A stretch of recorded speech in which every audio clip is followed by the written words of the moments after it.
And Maxwell's own brother is now saying she's preparing new evidence. But Epstein victims warn Maxwell, a convicted perjurer as well as a child sex trafficker, can't be trusted. Amid the clamor for more transparency, newly surfaced deposition video from 2010 shows an attorney for an Epstein victim asking Epstein about Trump. Have you ever had a personal relationship with Donald Trump? What do you mean by personal relationships? Have you socialized with him? Yes, sir. Yes? Yes, sir. Have you ever socialized with Donald Trump in the presence of females under the age of 18? Though I'd like to answer that question, at least today, I'm going to have to assert my 5th, 6th, and 14th Amendment rights, sir. You're going up the escalator? I'm going to be dating her in 10 years. Can you believe it? Ivanka, what's the favorite thing you have in common with your father? Either real estate or golf. Donald, with your daughter? Well, I was going to say sex, but I can't relate that to her. Although she does have a very nice figure.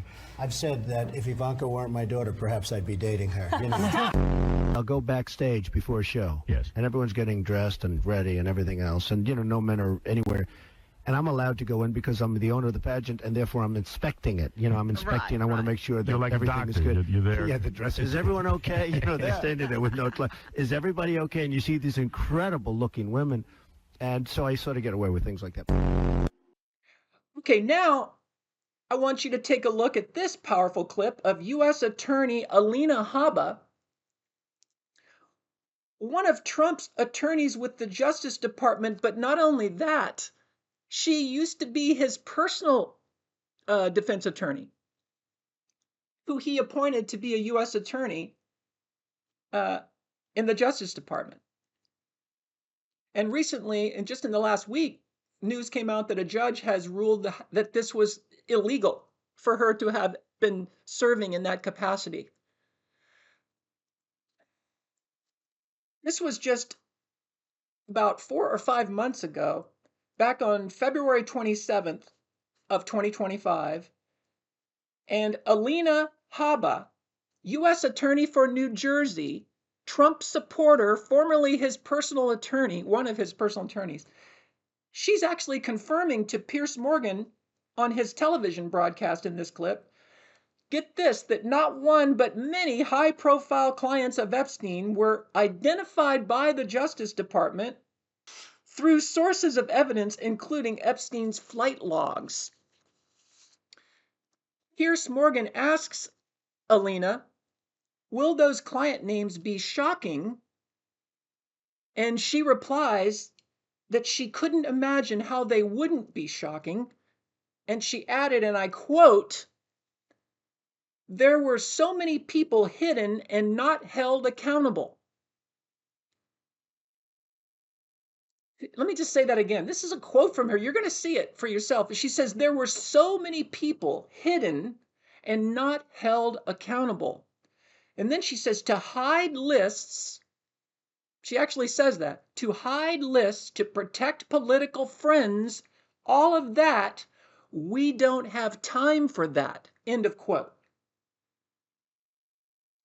I wonder if your former boss, your client, Trump, the current boss that you work for, former client, agrees with that, because he seems to have taken the time for that.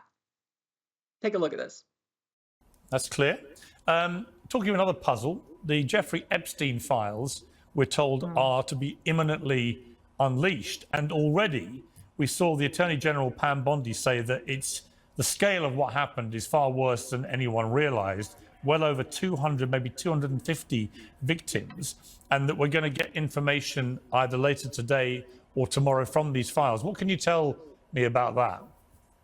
I believe it will be today. I was just with, I saw Pam and Cash in the White House just before coming on your show. And I can tell you that I haven't been privy to it yet, but I know it is coming out. They will be taking portions of it. We have to be patient. And I said this last night at a dinner with some media. And I said, I think America needs to remember one thing. We are going to be promises made, promises kept. But when you're dealing with victims. And by the way, this is a perfect example of a case that was vetted, that went through trial, that had testimony, and was prosecuted the right way.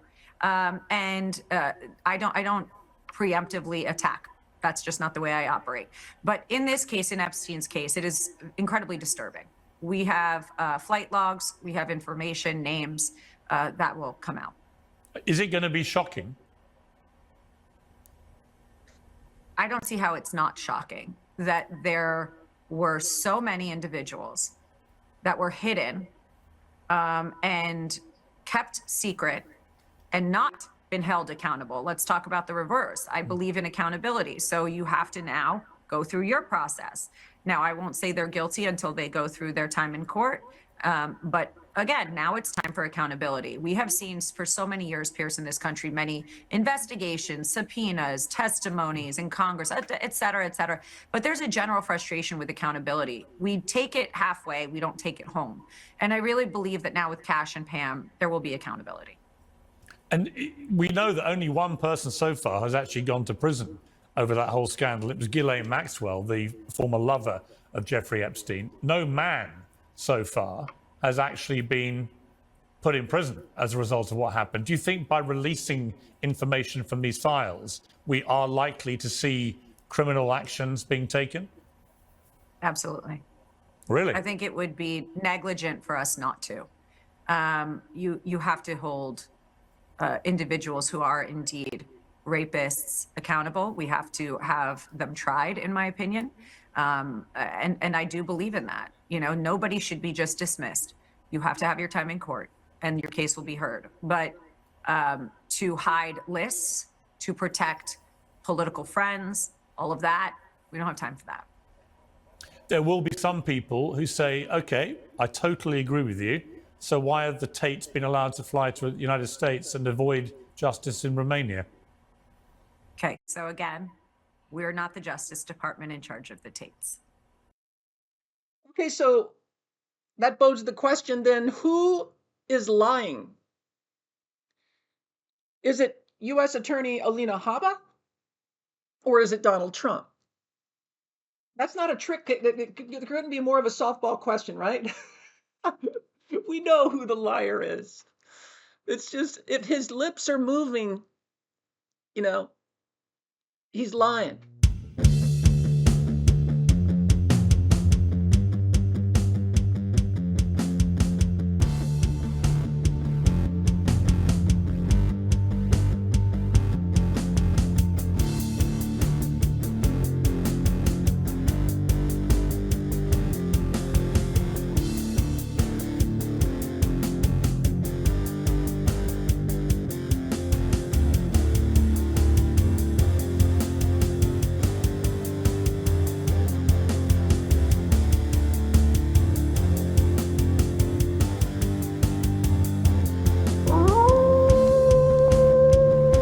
Welcome to the big show. I'm Connie Bryan, and of course you're watching the one and only Connie Bryan Show. And boy, do I have yet another powerful broadcast in store for you tonight for the September episode. This, of course, where you come to get the real news that you're not getting on legacy media that's owned by the corporate cabal that doesn't want you to learn the things that you learn when you tune in here.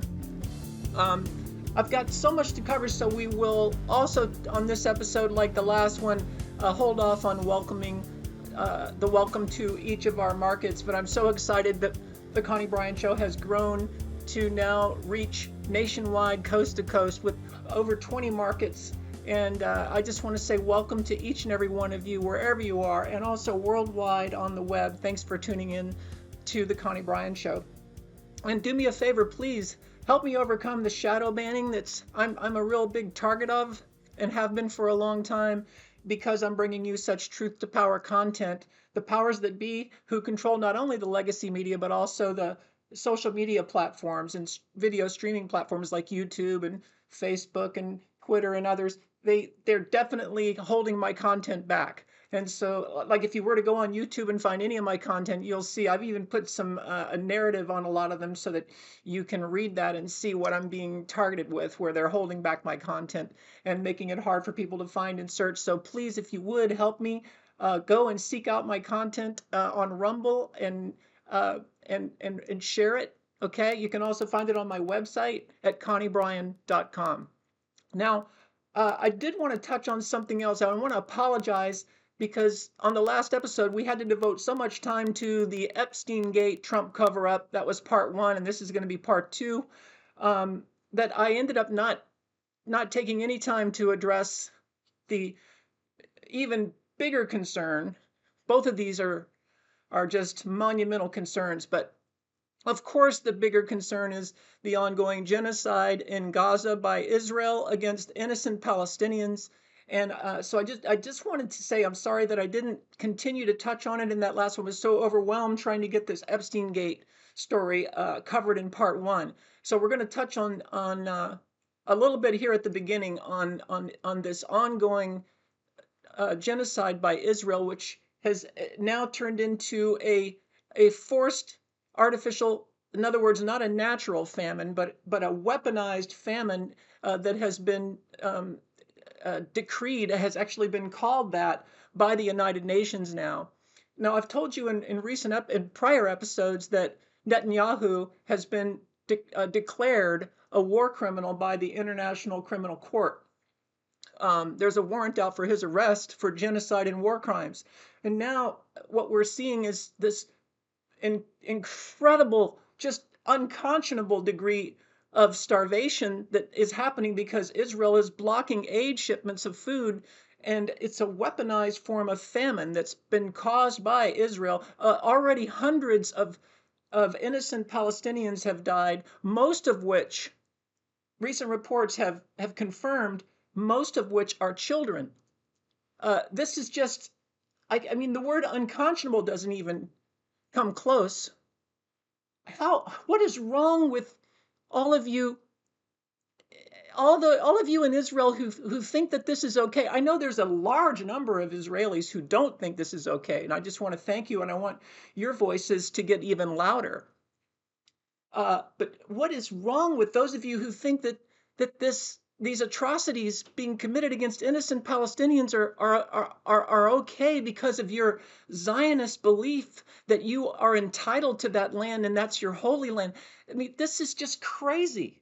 I want to show you something too. Now, I've showed you clips in the past on previous episodes of Netanyahu actually invoking Bible verses from the Old Testament of the Bible to justify this genocide and these war crimes. And now, since my last episode, we have none other than the Israeli Times, one of the major newspapers in Israel, actually quoting Netanyahu, saying that he's on this spiritual mission, to achieve this holy land that Jewish, generation after generation, it's a multi-generational goal for them to achieve their greater Israel. Okay, so if you weren't aware, I've talked about this before too, their greater Israel project is what it's called, is none other than just another code name for their belief from the Bible, which is where the term Zionism comes from.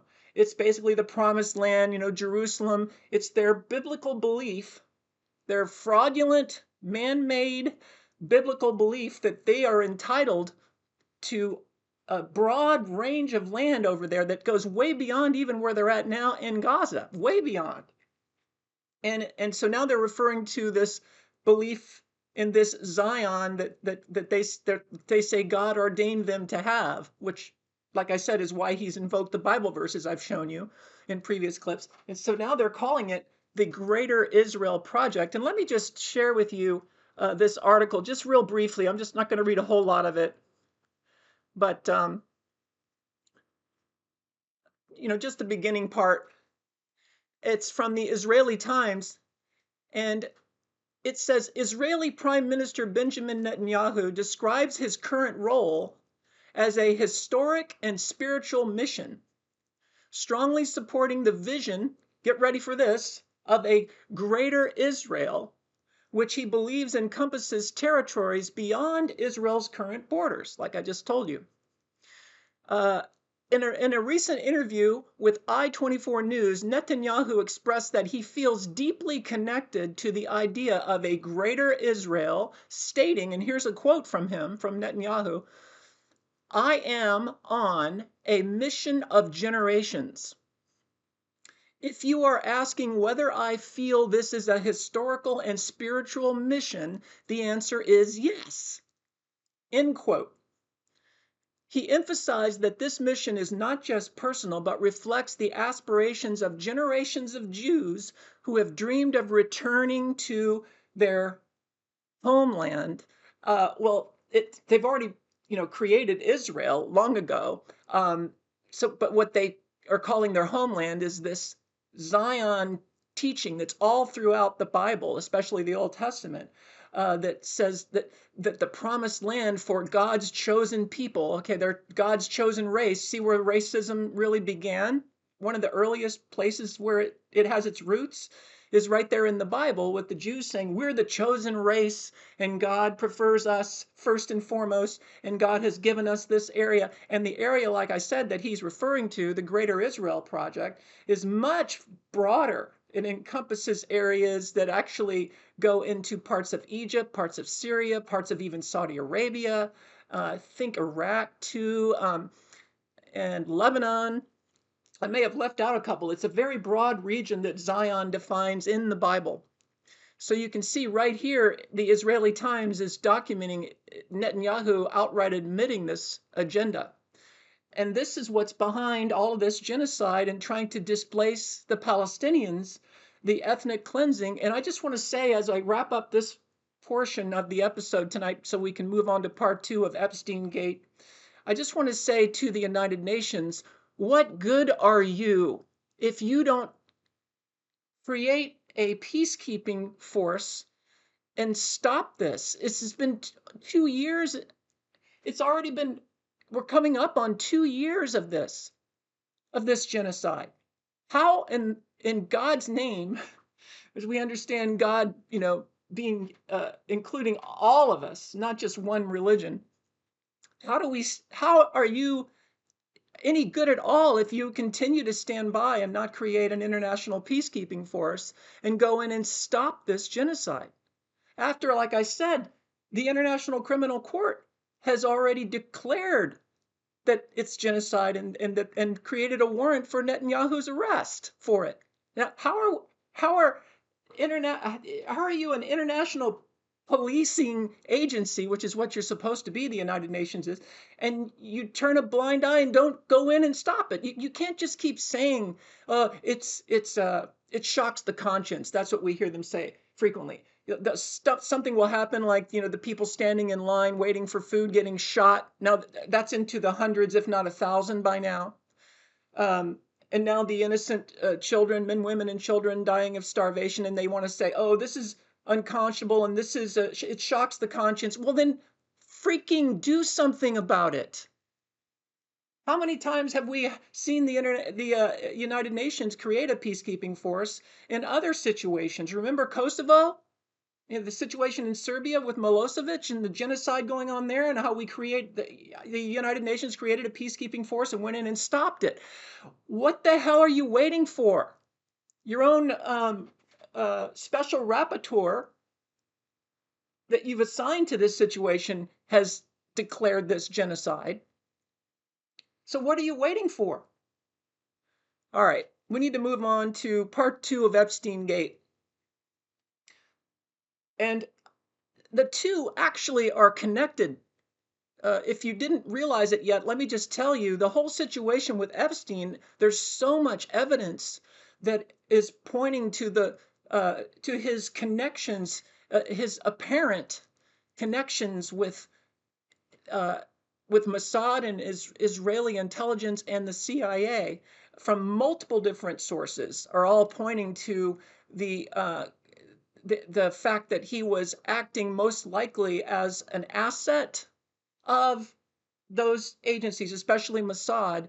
And actually, even the guy that gave him the sweetheart deal, which I'll talk to if we have time a little later, Alex Acosta, when he was asked why he gave him the first sweetheart deal back in the mid-2000s, in Florida before he was charged, later again,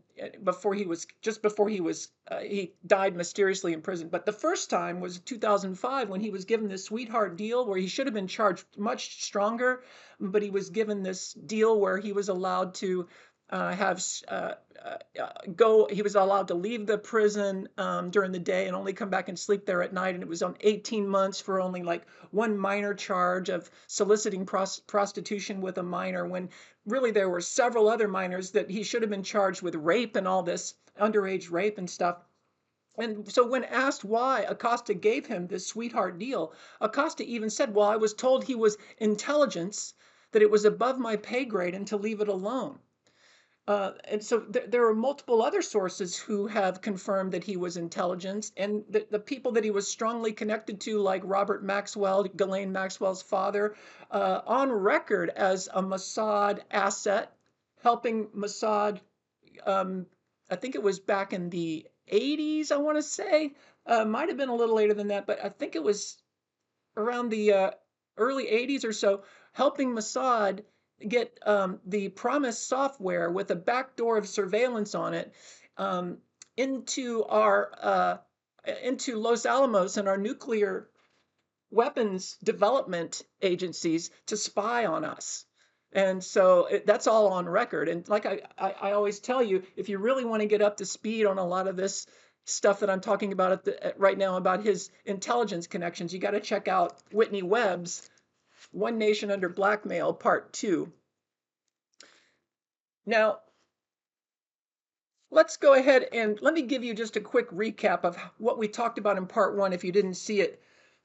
The Epstein-Gate cover-up first came to our attention when Trump and his Attorney General Pam Bondi suddenly reversed one of Trump's fundamental campaign promises and refused to release any of the Epstein files. Just all of a sudden, they reversed 180 degrees and refused to release any of them, despite only days and weeks beforehand, Bondi and U.S. Attorney Haba and others publicly taking it to a fever pitch, like I said in Part 1, promising the imminent release of many shocking high-profile names that they were finally going to announce and begin the process of bringing those co-conspirators of Epstein's to justice. Not only did Trump and his dutiful DOJ suddenly reverse course and refuse to do that and release any, but they actually began to try to claim that there suddenly are no files. There's no files. There's none. There's nothing at all to see. And they said there will be no further prosecution of any Epstein co-conspirators. But like I told you in Part 1, what Trump didn't expect was shortly after making this announcement, the Wall Street Journal broke the bombshell news confirming that Trump's Attorney General Pam Bondi sat Trump down and informed him back in May that his name does appear in the Epstein files, all over the Epstein files, thereby exposing Trump's on-camera lie to a White House reporter in June when he told that reporter that Bondi never briefed me about that, never said anything about my name being all in the Epstein files. No. And it was a total lie. We found out, it was confirmed that in fact she had told him that very thing. And so now we understand why he's done a complete 180 degree reversal on all this. And so in Part 1, we wrapped up with my question, which was, how do Epstein and Ghislaine both get charged with sex trafficking of minors without there being any co-conspirator clients to traffic them to? Like I said, that's a rhetorical question because, you don't get charged with sex trafficking if there weren't co-conspirators that they were being trafficked to. Bottom line. The girls were being pimped and prostituted, trafficked to Johns and co-conspirators, just the term John for it, referring to the co-conspirators, who would, of course, be Epstein and Maxwell's clients. So now we move to Part 2 of my Epstein-Gate Trump cover-up coverage. And I want to begin by showing you this fantastic clip of Senator John Kennedy. Of course, he's a Republican conservative, and on most things I totally disagree with him, but he comes through in shining colors sometimes. Maybe it's his Kennedy name, but on situations like this right here, I'm right there on the same page with him, and I'm applauding him. And so I want you to see this fantastic clip of Senator John Kennedy just over a year ago on June 4th, 2024, during a Senate Appropriations Committee hearing, grilling former FBI Director Chris Wray. Kash Patel is the current one under Trump, but under Biden, it was Chris Wray. So this is a year ago, still under Biden. He's grilling former FBI Director Chris Wray and asking Chris Wray why there haven't been charges filed against any of Epstein's clients to whom he trafficked the underage girls. Listen to Director Wray's tacit admission to those clients existing by his not being able to say that there are none. You know, he can't tell Senator Kennedy there are none, which is what Trump is now trying to claim in order to protect them and himself. And so Chris Wray says you'll see, he says to Senator Kennedy that he is not sure that he can discuss the matter right now. Wray is the freaking FBI director, okay? So who does he have to get permission from to make a decision to answer such a basic question? All right, take a look at this. We know that Jeffrey Epstein, who is now deceased, and Ms. Maxwell, his associate, who's in prison, were engaged in a conspiracy of sex trafficking with minors. So were others. It's been widely reported. What's the FBI doing to investigate the other people that were involved in these sex trafficking rings? Well, I'm not sure that I can confirm any specific individual. Well, let me put it this way. Let me give you some facts, widely reported. Jeffrey Epstein had video surveillance in all of his homes and on his private island. And there have been articles after articles from witnesses who have said he videotaped sex acts with prominent people because he was trying to incur with young girls that he had procured to try to incur favor with those prominent people and potentially to be able to blackmail them. Now, that's a fact.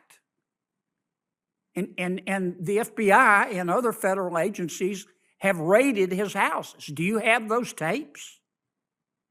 Again, I can't discuss the specifics of our law enforcement operations related to Mr. Epstein or Ms. Maxwell, but obviously we had very active investigation related to both of them. But whether it extends to other people, I'm not sure that's something that I can comment on. A suit was filed yesterday against one of those prominent people by one of the young women sex trafficked, allegedly, said he was part of the ring. It's on the front page. I don't know, is this New York Times, Wall Street Journal? And we keep seeing article after article after article. And we keep hearing about prominent person after prominent person after prominent person. I just want to know if these prominent people are above the law and are going to be and aren't being investigated, or is the FBI investigating them? Well, no one is above the law, number one. As to whether specific people are being investigated, that's not something that I, as I'm sure you can appreciate, can engage on here. We've devoted significant resources to the investigation. Is it ongoing? I'm not sure there's anything I can share with you on that, but let me see if we can get back to you and provide a little more information. Well, for example, these allegations in this lawsuit, the civil action. I haven't seen you ought to read the article. It'll trigger your gag reflex. Is the FBI going to investigate that? Well, again, I haven't seen the article, but I would be happy to take a look at it and take it back and see if it's part of something I'd we're just already like to working on. know, I share your. yeah, is the FBI still investigating this, or are these prominent people going to go scot-free? I'm not sure that I can tell you whether or not there is ongoing work being devoted to this. I would be happy to take a look at the specific article. Okay, now I want you to take a look at this powerful clip of U.S. Attorney Alina Habba, one of Trump's attorneys with the Justice Department, but not only that, she used to be his personal defense attorney, who he appointed to be a U.S. attorney in the Justice Department. And recently, and just in the last week, news came out that a judge has ruled that this was illegal for her to have been serving in that capacity. This was just about 4 or 5 months ago, back on February 27th of 2025, and Alina Habba, U.S. Attorney for New Jersey, Trump supporter, formerly his personal attorney, one of his personal attorneys, she's actually confirming to Piers Morgan on his television broadcast in this clip, get this, that not one but many high-profile clients of Epstein were identified by the Justice Department through sources of evidence, including Epstein's flight logs. Piers Morgan asks Alina, will those client names be shocking? And she replies that she couldn't imagine how they wouldn't be shocking. And she added, and I quote, there were so many people hidden and not held accountable. Let me just say that again. This is a quote from her. You're going to see it for yourself. She says, there were so many people hidden and not held accountable. And then she says, to hide lists, she actually says that, to hide lists, to protect political friends, all of that, we don't have time for that. End of quote. I wonder if your former boss, your client, Trump, current boss that you work for, former client, agrees with that, because he seems to have taken the time for that. Take a look at this. That's clear. Talking of another puzzle, the Jeffrey Epstein Files, we're told, are to be imminently unleashed. And already we saw the Attorney General, Pam Bondi, say that the scale of what happened is far worse than anyone realized.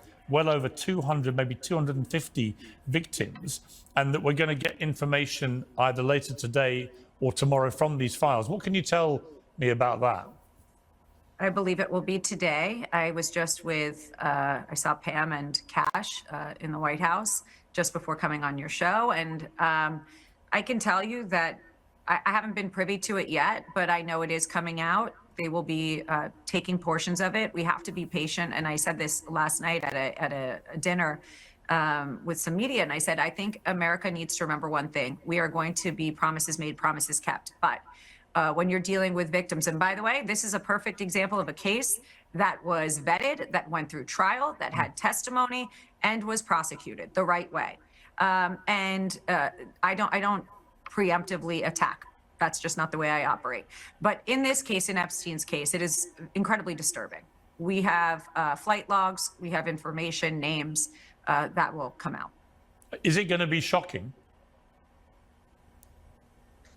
I don't see how it's not shocking that there were so many individuals that were hidden and kept secret and not been held accountable. Let's talk about the reverse. I believe in accountability. So you have to now go through your process. Now, I won't say they're guilty until they go through their time in court. But again, now it's time for accountability. We have seen for so many years, Piers, in this country, many investigations, subpoenas, testimonies in Congress, et cetera, et cetera. But there's a general frustration with accountability. We take it halfway, we don't take it home. And I really believe that now with Cash and Pam, there will be accountability.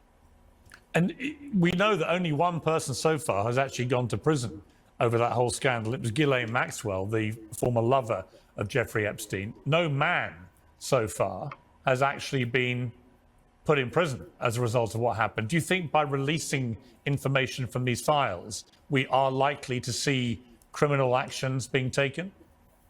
Absolutely. Really? I think it would be negligent for us not to. You have to hold individuals who are indeed rapists accountable. We have to have them tried, in my opinion. And I do believe in that. You know, nobody should be just dismissed. You have to have your time in court and your case will be heard. But to hide lists, to protect political friends, all of that, we don't have time for that. There will be some people who say, okay, I totally agree with you. So why have the Tates been allowed to fly to the United States and avoid justice in Romania? Okay, so again, we're not the Justice Department in charge of the Tates.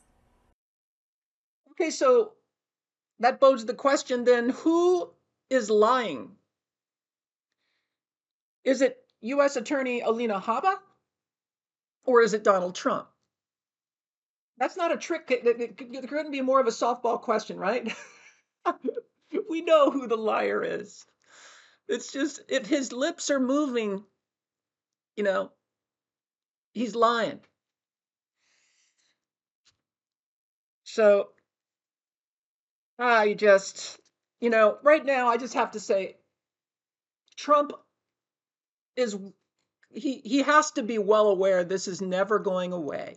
He wants it to go away. He wants to try to distract you, you know, with his invading Washington, D.C., you know, with national troops to take over the police force there and federalizing the police and claiming he's going to do that in Chicago and then apparently several other big cities, which oddly enough seem to be mostly blue cities, you know, Democrat, liberal.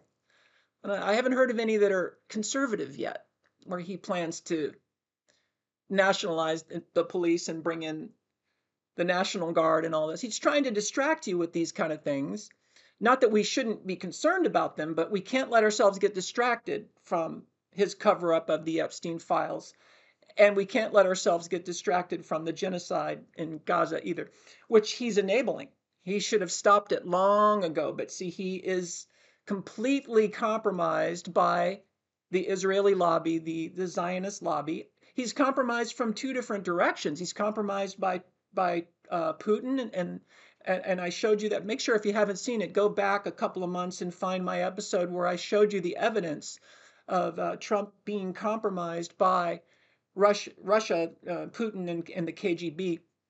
I showed you actual clips of a former KGB agent who actually is now a whistleblower and lives here in America, and sounding the alarm, saying that they compromised him back in the early 80s. I showed you I showed you the evidence of not just him, but another, in addition to Yuri Shvets, another former KGB officer who did the same thing, blew the whistle, and shared the same information, confirming Yuri Shvets' testimony.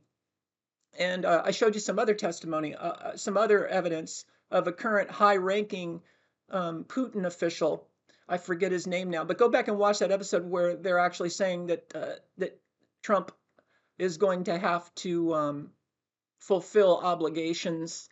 This was like a close personal aide of Putin right after Trump got reelected in 2024, actually on record saying that Trump now has obligations that he has to adhere to for the assistance he was given in getting. I mean, it's just incredible, and it has nothing to do with the Christopher Steele. Thank you. I knew it would come back to me. The whole Christopher Steele dossier has nothing to do with that.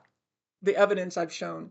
So you got to go take a look at that. And my point, where I was going with all this, is that Trump is not only compromised by Putin as an asset beginning back in the early 80s, as that evidence shows you, but also by the Israeli lobby. And that's exactly what was the bigger picture with Epstein.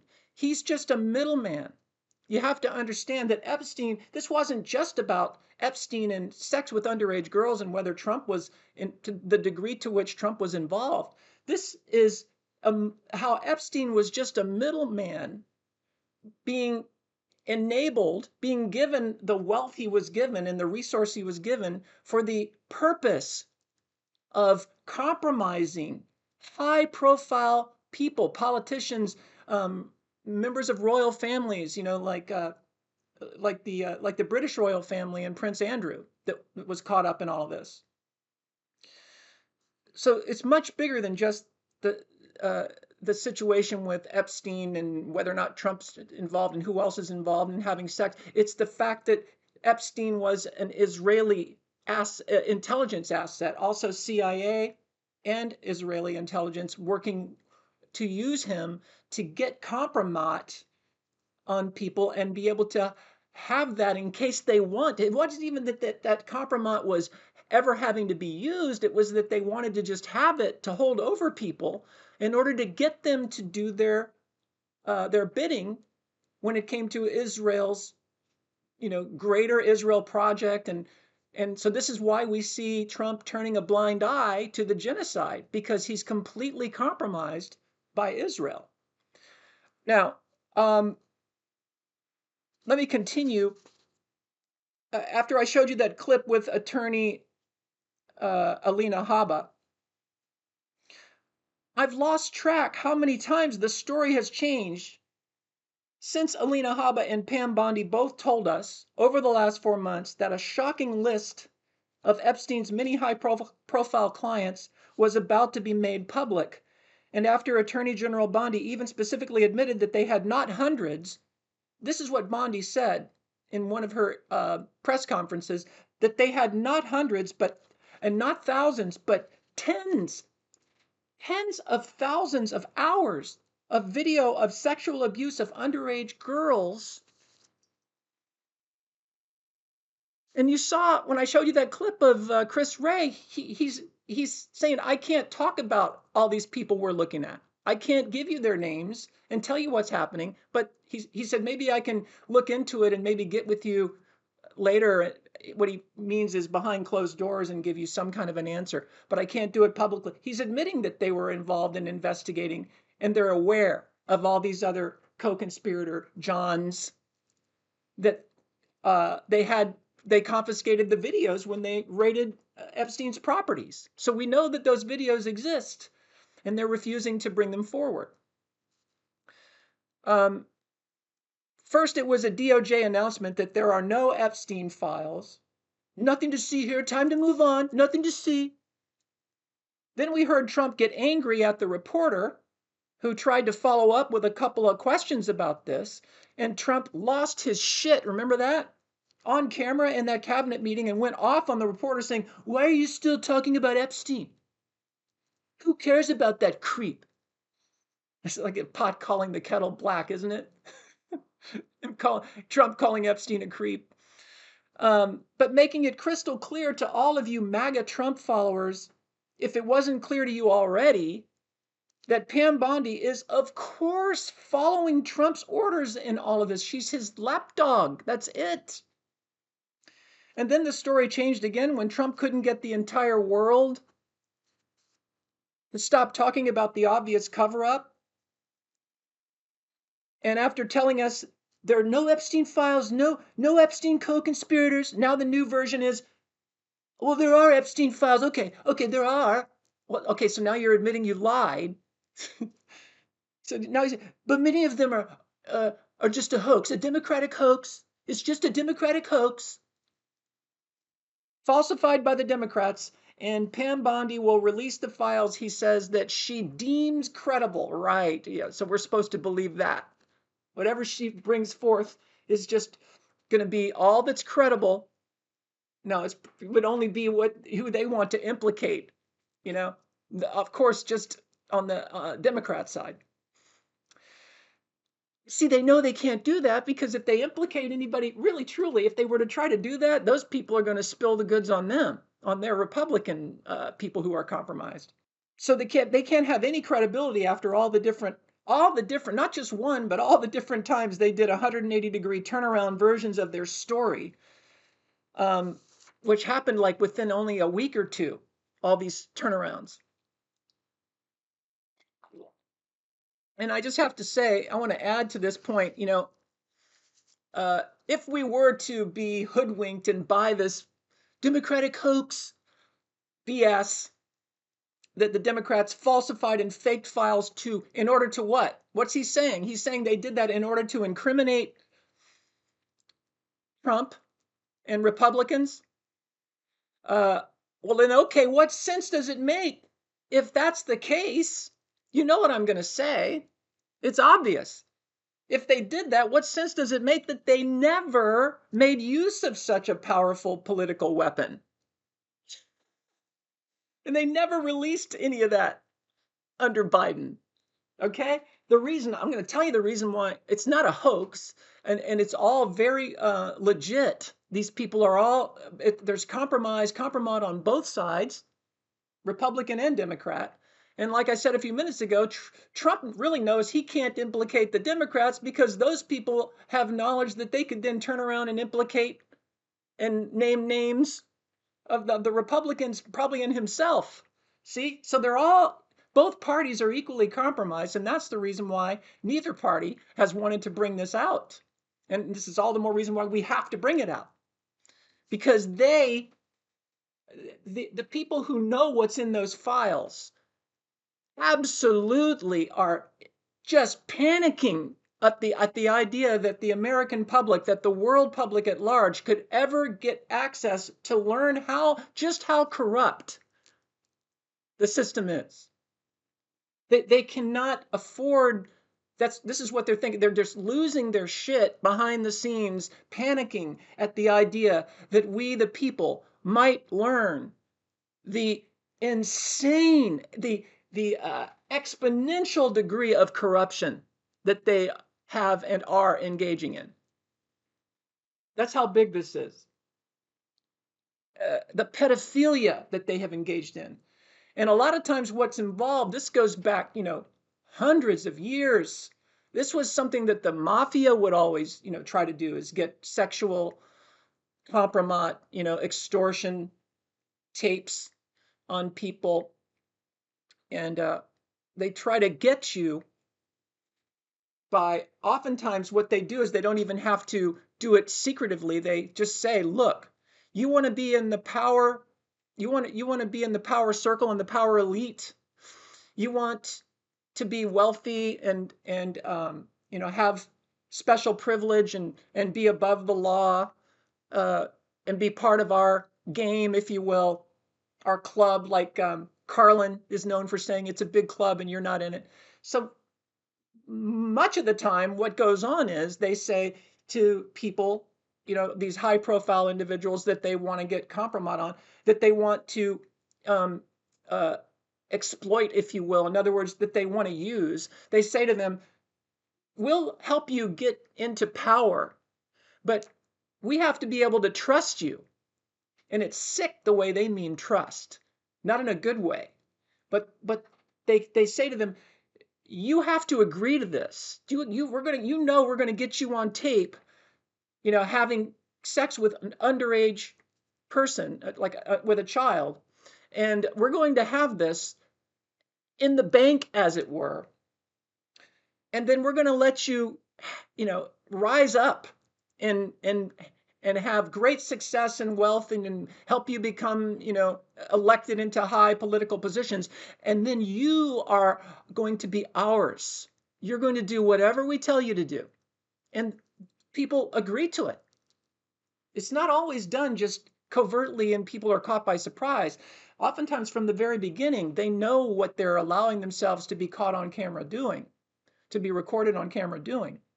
And they just know, well, it's never going to come out because I'm going to do the bidding for these people. And so this is what I'm saying. Epstein was an asset being used for that purpose. He was just a middleman. So Trump has betrayed the fundamental campaign promise he made to release these files. He's trying to distract you now with this whole, sending 4,000 U.S. troops with a naval flotilla of nuclear-armed naval ships, and I guess a submarine or two probably with the flotilla off the coast of Venezuela. Now threatening a new war with Venezuela, claiming that Nicolas Maduro, the by the way leftist, socialist elected president of Venezuela, is claiming that he is a drug lord, that he's got to be overthrown because of his connection with the cartels. And if that's the case, listen, we'd have to overthrow every single country, because the cartels control every country in Central America and South America. They control all of Mexico, all of Central America, all of South America. All right, so this is ridiculous. Trump is using this as a distraction, another effort to get your attention off of things like the Epstein Files and the ongoing genocide in Gaza that he's turning a blind eye to and enabling by sending weapons to Israel that they're using to carry it out. It's important to remember that the prosecution of Epstein, this is important, the prosecution of Epstein happened under the first Trump administration, and the mysterious death of Epstein as he was awaiting trial also happened during the first Trump administration. Just checking time here to see how we're doing. One other thing Trump can't get away from is that his own personal attorney, Alan Dershowitz, this is really important. I want to make sure we cover this. Another of Trump's personal attorneys, Alan Dershowitz, who ironically was also the defense attorney representing Jeffrey Epstein. So he was not only Trump's attorney, but he was also Jeffrey Epstein's attorney during Epstein's first conviction of sexually abusing underage girls in Palm Beach County, the one I told you was where he got the sweetheart deal, with the help of Alan Dershowitz. And Alan Dershowitz himself has recently gone public with the shocking revelation. Get ready for this. Alan Dershowitz interviewed. If you look, you can go searching for it and find it. He's gone public with the shocking revelation that he has seen the so-called Epstein list, which is just shorthand. It's not like there's a piece of paper that has the list of all the co-conspirators and Johns. It's just a shorthand term for he knows who the main people were that Epstein was trafficking the underage girls to. At least he says he knows a significant number of them.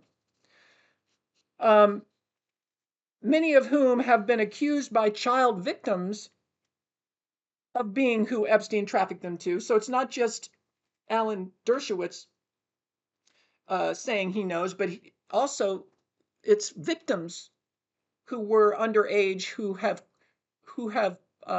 dropped the dime on those individuals. And Alan Dershowitz has said he cannot reveal. He says he cannot reveal those names that he knows of regarding Epstein's clients of the trafficking of underage girls. He says he's bound by attorney confidentiality. So just for that reason alone, Donald Trump cannot now claim that all of this is just faked or falsified or hyped, it's a hoax, and that there's no Epstein client list, because his own former defense attorney, also Epstein's, big surprise, right, has blown that lie out of the water by that coming forward and telling the world not only that he knows some of who are on that client list, but even going so far as to specifically say how wrong it is. Alan Dershowitz goes so far as to say in the how wrong it is that the names he knows about, the clients he's aware of, are being protected.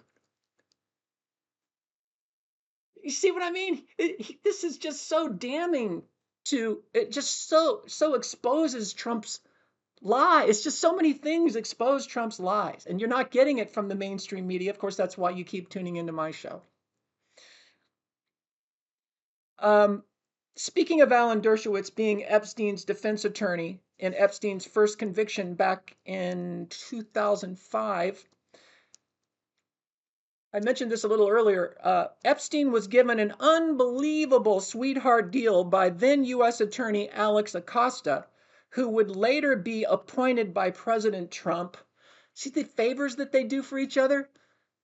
So Epstein's given this unbelievable sweetheart deal by then U.S. Attorney Alex Acosta in the Southern District of Florida in Miami, who would then later be appointed by President Trump in his first term back in 2016 to be Trump's labor secretary. Now, listen to this. Let me give you just a little detail, and we're going to have to wrap. Epstein was facing underage sex abuse charges against, like I said, several child victims. Ended up being only charged for 1 or 2, given a reduced sentence of 18 months, allowed to go free during the day, only had to return to sleep in the jail at night, yada, yada. And when Alex Acosta was asked why he gave such a sweetheart deal to such a pedophile, Alex Acosta responded that he was told Epstein was above his pay grade, that Epstein was intelligence, and to leave him alone. So, as I've mentioned a couple of times already, for even more detail on all this, you've got to check out intrepid investigative journalist Whitney Webb and her powerful book, One Nation Under Blackmail. Part 2 is the one that really gets into the Epstein story. And also, you got to check out my book, Holy Libel, which I wrote largely to deal with the lies that are at the root of what's happening, causing this genocide by Israel. That's going to have to do it for this episode. We've covered a lot of ground. Until next time, stay safe, and I'll talk to you then. Have you ever socialized with Donald Trump in the presence of females under the age of 18? Though I'd like to answer that question, at least today, I'm going to have to assert my 5th, 6th, and 14th Amendment rights. No man so far has actually been put in prison as a result of what happened. Do you think by releasing information from these files, we are likely to see criminal actions being taken?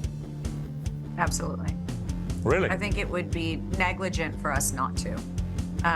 You have to hold individuals who are indeed rapists accountable. We have to have them tried, in my opinion. And I do believe in that. You know, nobody should be just dismissed. You have to have your time in court and your case will be heard. But to hide lists, to protect political friends, all of that, we don't have time for that.